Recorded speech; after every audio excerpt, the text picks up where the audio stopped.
Then we have the co-main event. Amanda Nunes, she's got the bantamweight and featherweight championship for women. She is easily the greatest women fighter of all time. She's taken on Megan Anderson.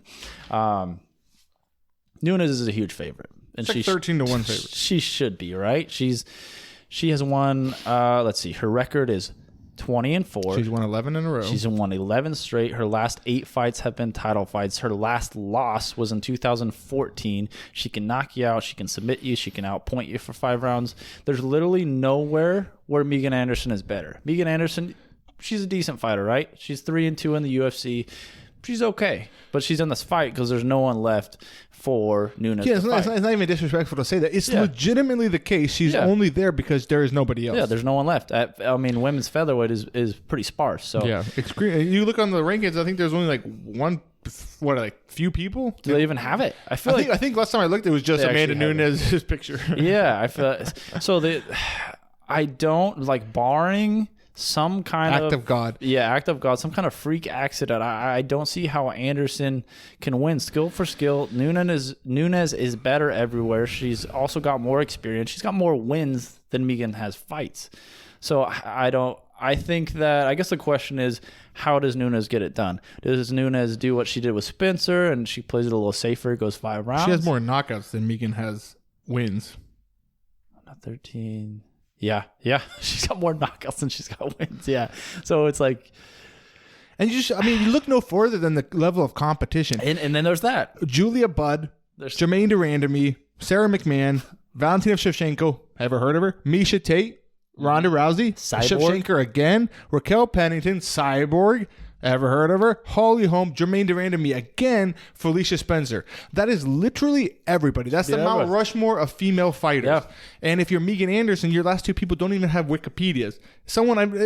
Dumont, Viana, and Dos Santos. And her best win is Kat Zingano by kicking her in the eyeball with her toe. The last 2...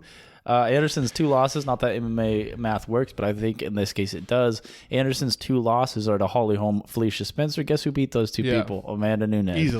Easily. So I think it's almost like she came into the UFC for one reason, and that is Megan Anderson was either to fight Cyborg or fight Amanda Nunes. Yeah. And she loses right away to Holly Holm, has that weird TKO eye injury thing to Kat Zingano, then loses to Spencer. And the UFC's like, well, fuck. There's no one else at 145 pounds to fight Nunes. We got to give her a couple of cans. So when you fight Zahara Farron Dos Santos and Norma Dumont Viana, and you get a title shot? Usher to do a title shot? What? I'm just saying.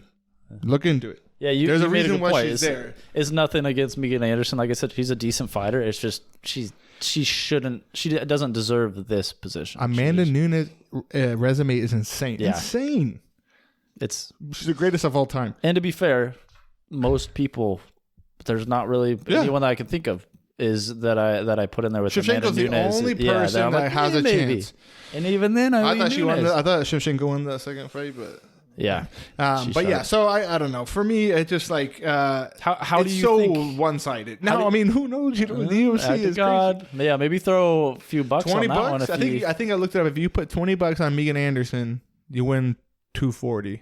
So it's pretty good return. Yeah, like for one fight, not even a parlay. Exactly. How do you think Nunes gets it done? It really depends, man. It really depends. That's the hard thing, right? If she does the thing like with Felicia Spencer, where you have a feeling that she could have ended that multiple times. I think it's going to be a second round submission, Amanda Nunes. I think she's going to close it. And she's so smart, right? She doesn't throw. She can do it like she did with Cyborg or Holly Holm, where those girls are bringing the fight to Nunes and she's in the pocket just helps. Delivering. But she can also be like, hey, I want to play things smart. I know for like Jermaine Durandamy, I know your one weapon is standing up, striking, and I'm not going to take that chance. Yeah. So she's also shown in her MMA mind, her fighter IQ, like, why am I going to give you the chance? Your only sliver of a chance to beat me. I'll just do what you can't do. Yeah. And for Megan Anderson, that's grappling. Takedowns. She's not good off of her back. I think Amanda Nunes is going to put her there, and I think in the second round she's going to submit her. Okay, you got second round sub. I think she TKOs her on the feet. I think it's early. I think round 2 for that as well. Okay. So we'll see. Then And Megan Anderson with the high kick. My luck. If I do any bets, that's probably what's gonna happen. Exactly. So maybe I shouldn't bet.